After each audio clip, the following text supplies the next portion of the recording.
everybody, Andrew Nalette here from Print Entertainment Group. We are here at the Nightlight in downtown Akron, and I am joined by Kurtiss Hare. Kurtiss, how are we doing today? Real great. Glad to be here. So Kurtiss, tell us a little bit about the Nightlight and what you do here. Sure. I'm the executive director of the Nightlight Cinema. We show here all kinds of foreign, independent, and art house films, all the kind of stuff that you're not going to get at the Cinemark and the Regal, and we do it 6 nights a week, all year long. That's what we do, and that's what I'm here to bring audiences. That's awesome. And you guys show a lot of the movies that we're about to talk about here in a little bit. That's correct. So right around Oscar time, it ramps up, and we get a lot of great of these Oscar contenders that maybe you didn't get a chance to see, so that when it comes time for the awards ceremony, you can be really informed. Awesome.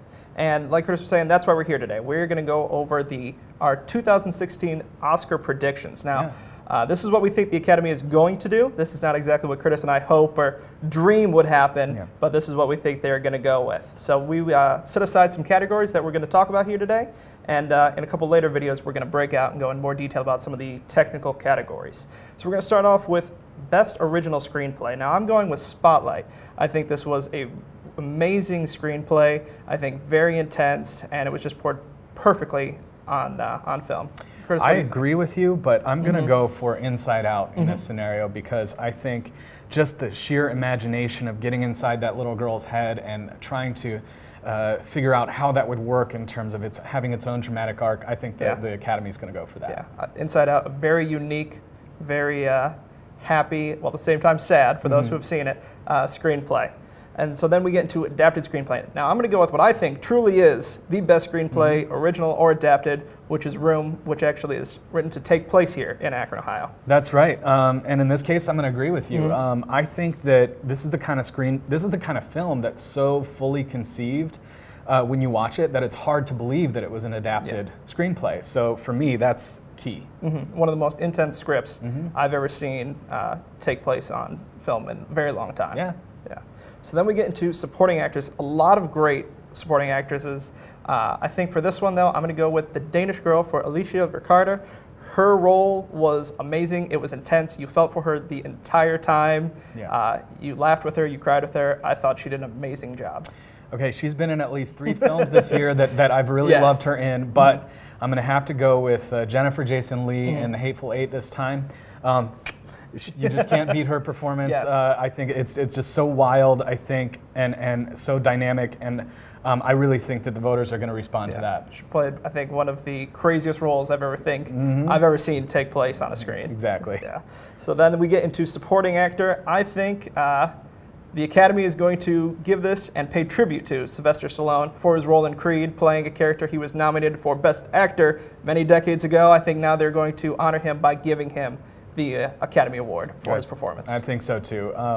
He's just, he's a legend, and how are we not going to, highlight that here? So yeah, that's my pick as well. So I have a feeling I know what you're going to go with for animated feature, looking back on original screenplay, but I'm going to agree that I think animated feature definitely is going to go to Inside Out. A lot of unique animated features that we hope that everyone checks out. But I think Inside Out is definitely going to take it here come Oscar time. That's correct. I think Pixar is kind of a machine when it comes to generating creative ideas and constantly, surprisingly, being successful at that. And they don't fail here, I think. Yeah, there's a reason they're the big name. Exactly. Yep, so our next category is actually going to be Best Actress. And my pick for that category is actually a film that we played here at the Nightlight, Cate Blanchett in Carol. Her presence, without even saying anything, without even really emoting, I think brings so much power to this film that I can't see them picking anything else. What do you think? I think Cate Blanchett, as always, did an amazing job with her role in Carol. But I think this year they're going to give it to a young up-and-comer. I think they're going to go with Brie Larson for her performance in Room. So intense. You rooted for her. You felt bad for her. At times, you even disliked her. But towards the end of the movie, for those who have seen it, I think her performance is so unique, and that's the route they're going to go with this year. Put it this way, I would not be mad if she got it. So on the male side, we've got Best Actor, and I think we're going to break with tradition finally. And I think the Golden Globes are going to be the predictor, and I think that Leo DiCaprio is going to get it for his role in The Revenant. He's had a string of roles where he's basically put himself out. I'm frankly scared for the man in terms of what he's doing to his body, but this is a crazy role, and I think he's going to take it all the way. I agree completely with you. I think this is going to be Leonardo DiCaprio's year. I think a lot of people, when they first see it, are going to be very shocked because, at least when I go to a movie that I know Leo's going to be in, I expect amazing and great dialogue. And when he speaks, he still gives you that amazing, great dialogue. But what he does in this movie is really that physical performance. Obviously, a lot of people talking about the bear scene. But I think the physical acting is definitely what puts him above everyone else this year. Absolutely. So rounding out these, the biggest of the categories here, we have Best Director, I'm just going to have to go with George Miller for Mad Max, because this film for me is one that I'm not going to forget in decades and decades. I just can feel it right now. I remember being there in the theater. All of the choices that come together to make this the stunning, energetic film that it is. What do you think? I think 2015 was the year of young, up-and-coming directors. But I'm going to give it to the 70-year-old George Miller for Mad Max. It's almost hard to believe that it is him recreating and revisiting a world he did so many years ago. And it's so different. It is an amazing leap for him. And I would put it this way about George Miller. He's an old dog who's teaching us new tricks. Oh, yes. He's teaching everybody. He's schooling everybody right now on action films. So the last of the really, really big categories, Best Picture, going to have to stick with Mad Max. I mean, I think it's all there. The acting, the cinematography, the story, just the sheer imagination and the ideas involved in this thing. And for my money, it's kind of a radical film, too. Yeah. So I think that absolutely I would go with Mad Max. How about you? I think if Mad Max wins it, I'll be one of the happiest people on the planet. That being said, I think the Academy is going to go with The Big Short, and I won't be upset if they go with that either. I think The Big Short was a fantastic achievement. It was an amazing ensemble cast. Some of the editing techniques, either you love it or you hate it. I know I loved it, and I think the Academy loves it as well. So now we're going to get into some of the more technical categories. A couple other videos we're going to do. We're going to get into these categories in more detail, kind of talk about some of the technical side and kind of go into the editors and the cinematographers directly. But we're going to start off with cinematography.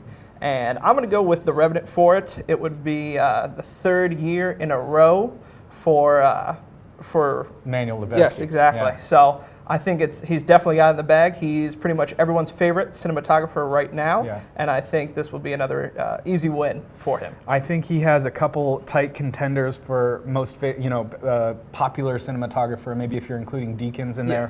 But again and again, he takes films and elevates them with his cinematography. This kind of magic hour, handheld stuff that feels so spiritual. Definitely. So I'm going to give it as well to The Revenant and Lubezki. And then we get into film editing, which I talked about obviously a little bit before when I gave my prediction for Best Picture. So I think The Big Short is going to get the best edited film.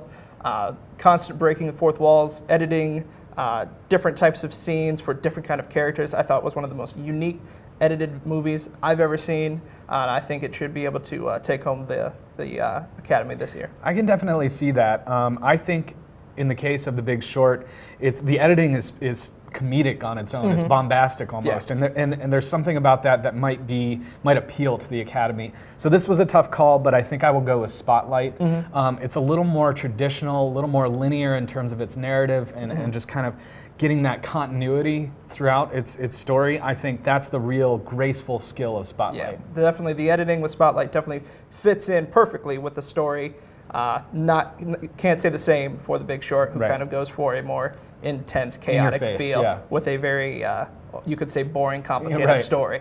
And then we get into visual effects. Made a lot of money this year, and I think a lot of that was because of the great visual effects. I'm going to go with Star Wars: The Force Awakens. Yeah, it's a good pick, and certainly it kind of met my expectations, which was hard enough on its own, because they were so high. But I would have to go with Mad Max yet again, just in terms of presenting things to me that I've never seen before. So that's my pick for visual effects. I think the big thing for the Academy this year is, will they count the practical effects that take place in Mad Max as visual effects, or are they going to go more on CGI? They've kind of been going back and forth over the past couple of years, so it'd be definitely interesting to see with what they go with there. And then we get into sound mixing and sound editing. Now, sound mixing and sound editing are kind of, I feel like, overlooked a lot. A lot of people kind of assume that, if you win one, you're going to win the other.